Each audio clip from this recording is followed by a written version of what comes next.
해피 엔드라는 영화 봤는데요. 제가 이거 개봉하기 전에 이제 무대 인사가 포함되어 있는 상영을 봤어요. 그래가지고 영화 상영 전에 잠깐 10분, 15분 정도 무대 인사를 해요. 배우 두 분이랑 감독님 이렇게 오셨더라고요. 그런데 제가 이거를 예매하기 전부터 굉장히 놀랐던 게 아니 다 매진이더라고요. 근데 물론 GV가 있거나 무대 인사가 있거나 이래서 사람들이 많이 갈 수는 있는데 그래도 너무 완벽하게 싹 매진이었어요. 그래가지고 저는 이 감독님이나 배우에 대해서 잘 몰랐거든요. 왜 그러지? 하면서 자리가 나기를 기다렸죠. 그러니까 아니나 다를까 야금야금 취소하는 사람들이 있더라고. 그래서 결국에는 신촌에서 봤는데 알고 보니까 이 네오소라 감독님이 작곡가 사카모토 류이치 있잖아요. 그 사카모토 류이치의 아들이었어요. 그리고 이 감독님이 이 전 작품이 이제 사카모토 류이치에 관한 다큐멘터리 작품이었고 장편 극영화로서는 요번 해피엔드가 데뷔작인 거예요. 그래서 관객이 많나 했는데 그것보다는 이제 보니까 그 배우 중에 좀 인기가 있는 매니아층이 있는 그런 배우가 있는 것 같더라고요. 그래서 무대 인사를 이제 시작하는데 인사말을 하고 하는데 배우들이 한국말을 꽤 해요. 그런데 그 배우 두 명 중에 한 분이 이거는 잠깐 배워서 나오는 그 억양이 아닌 거야. 확실히 어느 정도 한국어를 좀 할 줄 안다? 이 영화 때문이 아니고 원래부터 한국어를 좀 할 줄 안다는 느낌의 그 억양이었어요. 그러면서 감독님도 그렇고 배우도 말하기를 이제 상영될 우리 이 해피엔드 영화가 한국과 아주 밀접한 관련이 있으니까 아주 잘 봐달라 이렇게 말하더라고요. 그러면은 뭔가 예상이 대충은 가죠. 그러면 뭔가 제일교포가 나오는 그런 스토리가 있나? 그렇게 예상을 할 수는 있었죠. 그리고 실제로 그렇기도 했습니다. 그래서 이 배우 중에 한 분, 그러니까 코우 역으로 나오는 그 배우분이 제일교포인 역할로 나오는데 왠지 실제로도 제일교포인 것 같아요. 말로 표현할 수 없는 그 한국 느낌이 있었어요. 하여튼 그래가지고 무대 인사가 끝나니까 이제 우르르르 나가는 그 팬분들이 계시더라고. 그러니까 N차 관람을 온 거죠. N차 관람을 와서 이제 영화는 예전에 이미 봤고 이제 무대 인사에 이제 응원하러 오셨다. 그래서 그 N차 관람 오신 팬분들은 아마도 그 배우분들을 굉장히 좋아하는 그런 분들 같아요. 아마 제 추측엔. 어쨌든 그래가지고 이제 영화 얘기를 좀 해보자면 제가 줄거리를 쫙 그냥 읊으면서 중간중간에 제 생각 곁들여 가면서 한번 얘기해 볼게요. 언제나 그렇듯이 개인적인 생각들. 이게 배경이 근미래라고 할 수 있죠. 정확히 언젠지는 안 나오지만 아주 먼 미래는 아니고요. 근미래의 도쿄가 배경인데 주인공인 유타와 코우가 있어. 유타는 일본인, 코우는 일본에 사는 제일교포. 아까 말했죠. 그리고 그 둘과 또 함께 다니는 그 그룹이 있어요. 중국계 여학생 밍이었던 것 같아요, 이름이. 그리고 아타라는 일본인 굉장히 재롱둥이맨. 그리고 미국인 톰 그렇게 있어요. 이 그룹을 보면 어때요? 일본 공동체에서 어떻게 보면 외부인이라고 시선을 받을 수 있는 그런 주인공 그룹이죠. 영화가 첫 장면부터 어느 정도 굉장히 디스토피아적인 분위기를 풍기면서 시작을 하거든요. 건물에 빨간 등이 반짝반짝 여러 군데서 반짝반짝 서서히 빨간 불만 보이다가 건물의 형체가 드러나면서 디스토피아적인 그런 도쿄의 분위기가 나오는데 그러다가 클럽 장면이 나와요. 거기서 DJ가 디제잉을 하고 여기 우리 주인공 그룹들 유타와 코우를 비롯한 이 주인공 그룹들이 거기를 이제 몰래 들어가려고 하죠. 고등학생이니까. 거기서 유타랑 코우가 어떻게 저떻게 뒷문으로 해가지고 잡입을 해요. 그래서 이 음악을 즐기는데 얼마 안 있다가 곧바로 막 경찰이 들이닥쳐. 디스토피아적인 미래이기 때문에 어느 정도 감시가 지금보다 오히려 좀 강해진 상태인 것 같아요. 오히려 정부에서 좀 통제를 더 강화하고 어떻게 보면 이런 자유로운 불씨가 조금 활활 탈 수 있는 부분에서는 다 싹을 잘라버리려는 그런 사회적 분위기인 거죠. 그래서 막 경찰들이 들이닥쳐서 사람들 막 도망가고 그리고 DJ한테도 뭐하냐 빨리 꺼 음악 꺼 하는데 DJ는 계속 이렇게 그 DJ분이 유명한 사람이거든요. 제가 지금 이름을 정확히 모르겠어요. 왜냐면은 그 사람 이름 쓸 때 막 특수 문자 섞어가지고 막 쓰거든요. 공식 이름이 보면은 일본 엔 표시랑 막 달러 표시랑 섞어가지고 하여튼 근데 일본 이름이셔. 유스케 어쩌고일 거예요. 예. 그분 실제로 DJ예요. 실제로 DJ인데 이 영화에서도 DJ 역할로 나온다. 굉장히 그 네모네모한 느낌이세요. 그 굉장히 좋아요. 굉장히 이 박자 타는 게 굉장히 각져. 보통은 이렇게 뚱뚱뚱 이렇게 박자를 탈 텐데 그분은 이제 이렇게 네모네모하게 딱딱 타니까 매력 있어. 매력 있고 우통을 항상 벗으시고 실제로도 우통 항상 벗으시는데 영화에서도 벗고 계시더라고. 그래서 그분도 계속 버티다가 결국에는 잡혔죠. 잡혀서 이제 야외에서 경찰차 타기 전에 이렇게 앉아가지고 대기하고 있는데 유타랑 코우가 지나가니까 걔네한테 이번 앨범 다른 음악들은 더 좋아 하면서 그 나머지 곡들도 들으라고 이렇게 USB 같은 걸 하나 줘요. 그래서 유타가 굉장히 기분 좋아하고, 그런데 이 주인공 애들 패거리가 왜 그렇게 클럽도 잡입하려 그러고 음악을 좋아하냐면 고등학교에서 음악 동아리인 거예요. 그래서 이런 일렉트로닉, 테크노 계열 음악을 굉장히 좋아하는 아이들이고, 특히나 유타와 코우가 굉장히 좋아하는 것 같더라고. 그래서 그 USB 들고 그대로 이제 학교에 와서 자기들 동아리 방에서 USB 꽂고 그 노래를 들으면서 즐기는데, 그렇게 밤을 새요. 밤을 새고 해가 뜰 무렵에 저기 옥상에서 이렇게 내려다 보니까 교장의 차가 노란색, 굉장히 좋아 보이는 교장의 차가 있는 거야. 그래서 유타가 제안을 하죠. 가위바위보 하자. 짱겜보 하자.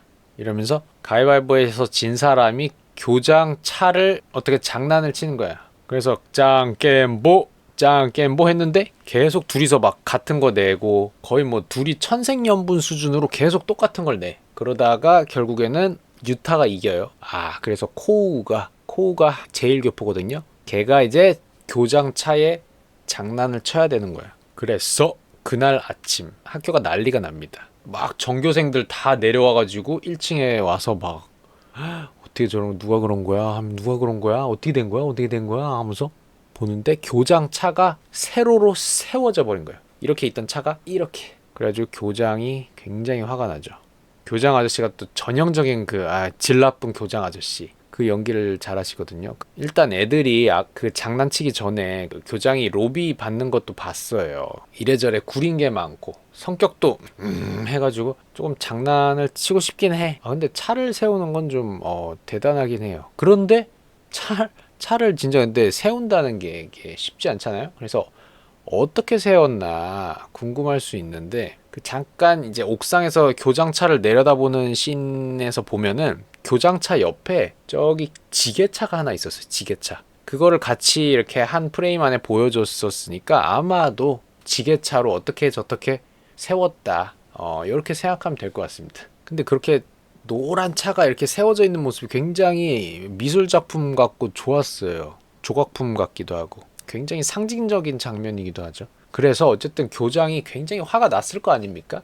그래서 이 학교에다가 그냥 감시 시스템을 도입해버려요, 그냥. 그래서 큰 전광판에 실시간으로 막 애들을 다 CCTV로 감시하고 있고, 그 CCTV가 단순한 CCTV가 아니고 그 학생의 그 행동을 다 파악해서 뭔가 구린 행동한다, 조금이라도 안 좋은 행동한다, 그러면 벌점 1점, 아니면 좀 심한 건 벌점 3점, 벌점 5점, 이런 거. 교내 애정 행각 마이너스 3점, 이런 식으로. 그렇게 그 고등학교에 굉장한 변화가 오고, 경찰들과 함께 이제 학교에서도 이 범인을 색출하려고 막 조사에 들어갔고요. 물론 코우가 한 짓이지만 코우도 교장 아저씨는 뭐 떳떳해? 그리고 뭐 증거 있어? 이러면서 뻗탱깁니다. 그리고 실제로 뭐 증거가 없으니까, 원래 뭐 CCTV가 없었나 봐요. 그래서 그렇게 혼란스러운 나날을 보내는데, 그 와중에 또 지진도 일어나. 지진 경보 막 울리고, 그리고 또 일본 영화에서 이 자연 재해라는 게 또 굉장히 큰 요소잖아요. 이 물리적인 균열과 흔들림을 일본 사회의 지금 심리적인 불안, 분열 이런 것과 연관지어서 한마디로 이런 균열과 불안이 입체적으로 좀 시각화가 된 거죠. 사회적으로는 정치적인 신념에 따라서 분열이 되고 또 학교 안에서 학생들 사이에서도 갈등이 일어나고 이런 일본 도쿄의 디스토피아적인 분위기를 이렇게 찍어냅니다. 그래서 이런 사회적 분위기에서는 또 시위가 많겠죠. 그리고 정부가 아까도 말했듯이 굉장히 통제를 하고 좀 전체주의적인 그런 성향이 있는 정부처럼 나와요. 그래서 코우가 좀 학생 운동 같은 거에도 이제 좀 빠져들게 되는데 거기서 좀 코우를 끌어당기는 게 후미라는 여자아이가 있어요. 걔가 코우랑 같은 반인데 걔가 약간 굉장히 진지한 사람이에요. 처음에 교장차를 세운 사람이 누구인지 막 경찰이 조사하고 이럴 때 애들이 걱정 마 경찰이 조사해주겠지 이러니까 후미가 경찰은 그냥 관료층에 빌붙는 그런 존재야 뭐 하면서 약간 교실 분위기를 싸늘하게 만드는 씬이 있거든요. 그땐 저도 약간 민망하긴 했습니다. 그리고 그 배우가 너무 잘 어울려 그 역할이. 천상의 캐스팅이고 그리고 그 배우가 후미 역할 배우가 이 앞머리가 이렇게 안 넘어가요. 억세 보니까 직모고 반곱슬일 수도 있겠다. 하여튼 중요한 거는 모발이 굉장히 억세. 좋은 거죠 뭐. 네. 그래가지고 앞머리가 여기가 안 넘어가더라고. 요 부분이 억세요. 여기 앞이랑 옆 사이 요 대각선쯤이 억세가지고 애가 이렇게 가끔씩 이렇게 넘기던데 넘겨도 이게 잘 안 넘어가. 요 머리가. 그리고 얼굴을 보니까 충분히 이렇게 앞머리 없이 이렇게 하면 오히려 더 깔끔하고 더 잘 어울릴 것 같거든요. 그냥 얼굴도 이쁘시고 좋아요. 그런데 앞머리가 굉장히 신경 쓰이더라고. 여기 억세가지고 여기가. 근데 그만큼 굉장히 역할의 찰떡이었다. 그리고 그런 고등학생적인 그 앞머리 요래 있으니까 더 현실 고증이 되는 것 같고 영화적으로는 확실히 좋은 선택이었다. 그래서 어쨌든 그 후미의 영향을 받아서 이제 코우도 시위에도 참가를 하게 되고 시위라는 거는 거기서의 시위에서는 이제 보통 사회 구조를 바꾸려고 하고 우리 감시하지 말라 그리고 차별 좀 하지 말라 이런 신념을 주창하는 학생 운동인 거죠. 그래서 서서히 후미라는 그 여자아이 자체를 좋아하는 마음도 있으면서 그런 실질적인 우리의 사회의 문제에 깊이 고민하고 이런 철학적인 생각을 하면서 점점 멀어지는 건 누구다? 절친이었던 그 유타랑 조금씩 멀어지는 게 느껴져. 유타도 느끼죠. 유타도 느끼고 코우도 느껴요. 그래서 코우의 입장에서는 유타가 답답한 거야. 왜냐면은 유타는 현재의 이 삶을 그냥 즐기고 그런 시위 같은 걸 해서 세상을 바꾸고 뭐 이런 거는 유타의 스타일이 아닌 거예요. 내일 죽더라도 오늘 즐기면서 행복하게 살고 싶은 거고 근데 코우는 유타처럼 그렇게 사는 게 정말 한심하고 진짜 우리 사회를 위해서 정말 미래를 위해서 왜 이렇게 아무것도 안 하고 한심스럽게 철없게 이렇게 사냐 이런 생각을 또 가지고 있는 거죠. 그래서 유타랑 코우가 나중에는 좀 언성도 높아지고 하면서 싸우기도 해. 그러다가 근데 다음 컷에서는 별거 아닌 것처럼 화 푸른 것 같아. 그러다가 또 언성 높아지고 실제로 그 나이 대의 남자 아이들 사이에서의 그 사춘기의 쿨함이랄까? 그 나이 대여서 오히려 쿨하고 아무것도 아니게 넘기기도 하고 하면서 그리고 굉장히 다른 성향을 가지고 있는 사람도 그 나이 때는 서로 좀 만나고 친하게 지내요. 근데 나중에 되면은 그런 좀 많이 안 맞는 사람들끼리 점점 멀어질 수 있거든요. 그런데 희한하게 그 나이 때에는 그냥 저냥 지내고 정말 이유는 모르겠지만 이런 세상에 균열이 가고 있는 상황에서도 그냥 이 학교라는 공동체에서 우연히 만난 친구라는 사이라는 이유만으로도 뭔가 이 연결고리가 생기는 것 같아요.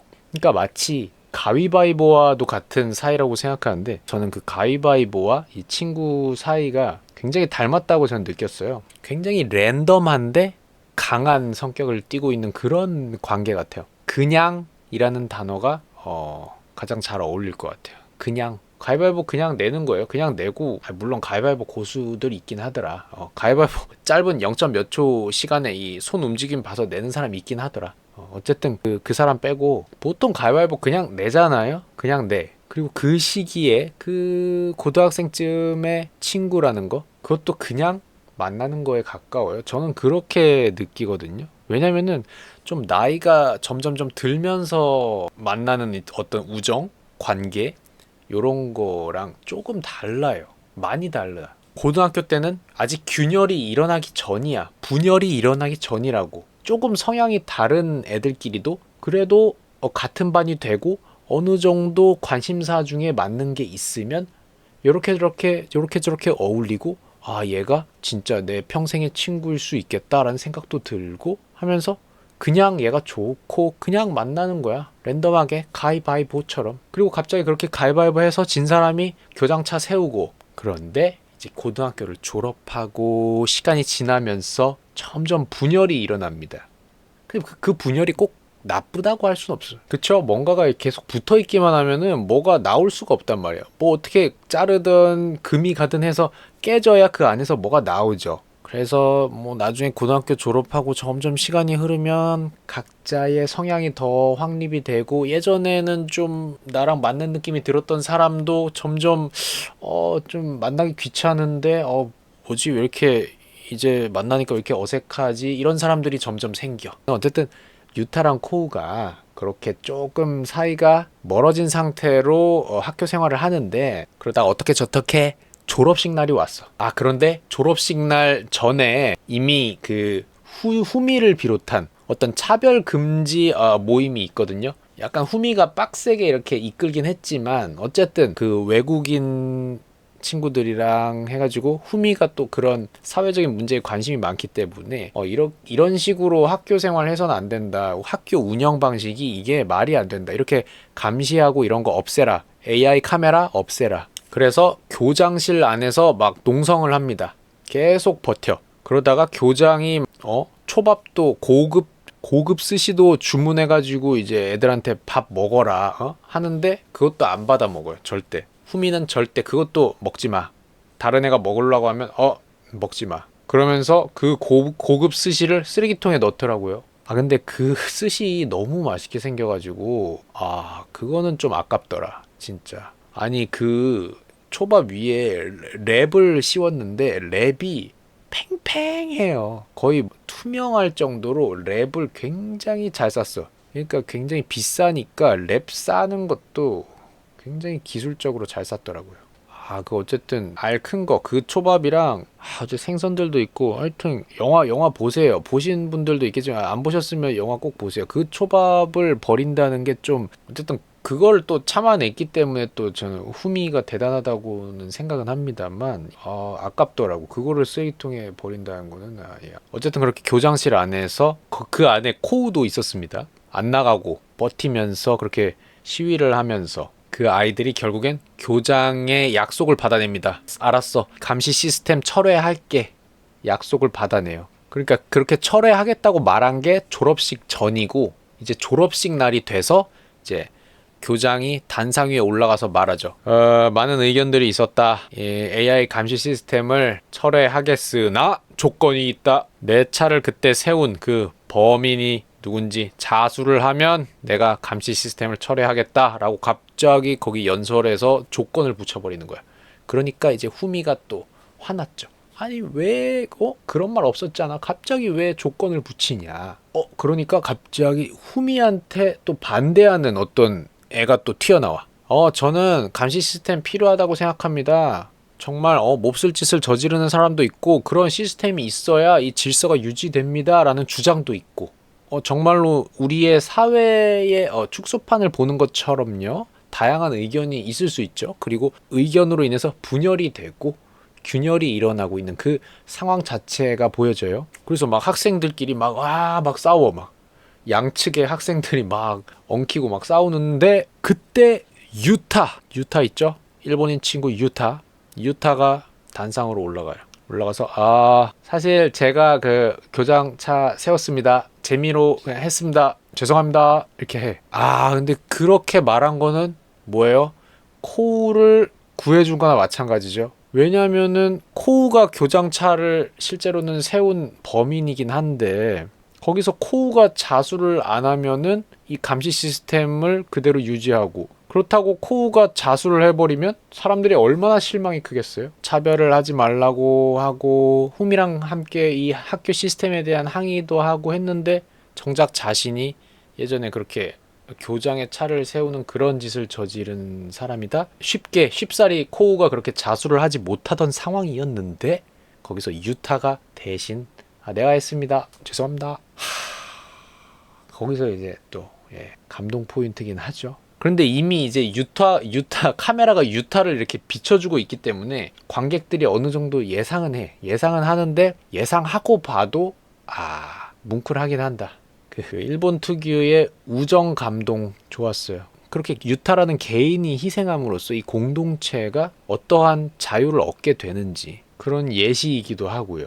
그렇게 졸업식 끝나고 이제 각자 이제 고등학교 졸업이니까 정말 각 성인으로서 이제 각자의 인생을 찾아서 떠나. 미국인 친구는 미국으로 가고 그리고 중국인 친구는 뭐 밥 먹으러 가고 아타라는 또 그 일본인 귀여운 친구 있거든요. 그 아이는 굉장히 매력적인 캐릭터야. 영화 보신 분들은 알겠지만 영화를 꼭 보셔야 돼요. 아타가 굉장히 좋아요. 아타가 패션에 또 재능이 있거든요. 솔직히 그거 아타가 마지막에 입은 그 자켓 좋더라고. 그거 디자인이랑 그 자수가 마음에 들더라고요. 그리고 유타의 이 미묘한 변화가 느껴지는 게 유타는 친구들이 다 이렇게 조금씩 변해 나가는 거를 느껴. 혼자 자기는 항상 즐길 준비가 돼 있고 함께 계속 같이 갈 준비가 되어 있는데 친구들이 각각 보니까 조금씩 변화하고 각자의 길을 가는 게 느껴지니까 자기도 점점 홀로 이제 변하고 성장해 가는 그런 변화가 느껴지더라고, 그 캐릭터가. 그래서 그 유타 하는 배우도 굉장히 연기 잘하고 애들이 다 헤어질 때 마지막에 또 보자, 다음에 보자 하는데 또 보자 말하지만 동시에 솔직히 어떻게 저떻게 못 볼 수도 있겠다라는 그 어색한 느낌이 쓱 묻어있는 그 감정이 스크린에서 느껴지더라고요. 이렇게 고등학교 때 억지로 같은 반에서 생활하면서 보던 그 느낌, 그 생활은 더 이상 있을 수가 없단 말이죠. 성인 되면은 당연히 멀어질 수밖에 없어요, 어느 정도. 그리고 옛날에 느끼던 감정이 똑같이 느껴지지도 않을 거고. 그래서 이제 마지막에 친구들 싹싹싹싹 흩어지고 마지막에 유타랑 코우가 남았어. 그래서 인사하는데 가라 하고 유타가 팍 가슴 팍 치는 그 화면에서 프레임 정지하다가 풀리거든요. 그것도 이제 좀 감정을 자극합니다. 그 멈춘 순간이 진짜 엑기스 같은 순간이거든요. 유타가 코우 가슴 팍 치는 상태에서 멈춘 순간. 그런 순간이 또 있을까? 그 괜히 의미 없이 툭툭 치는 장난. 그 나이대에서 나오는 그냥 너가 좋아. 그냥 친구. 그냥 너가 최고야. 이런 사이가 더 이상은 있을 수 없겠죠. 그 정말 마지막 순간이기도 하고. 그래서 그 순간만큼은 정말 해피엔드라고 이름 붙일 만한 순간이고 앞으로 그 나이대 이후에 더 펼쳐질 고통, 혼란, 분열, 차별일 수도 있고요. 그런 많은 것들이 계속 그 둘을 힘들게 할 수도 있어요. 그쵸? 행복할 때도 당연히 있겠지만. 그런데 정말 잊지 말아야 할 게 정말 그 순간. 그냥 함께하는 게 좋았고 그냥 너를 위해서 누명도 덮었을 수 있고 그랬던 이 찬란한 그 시절, 분열과 균열이 일어나기 직전의 아름다운 순간들. 그래서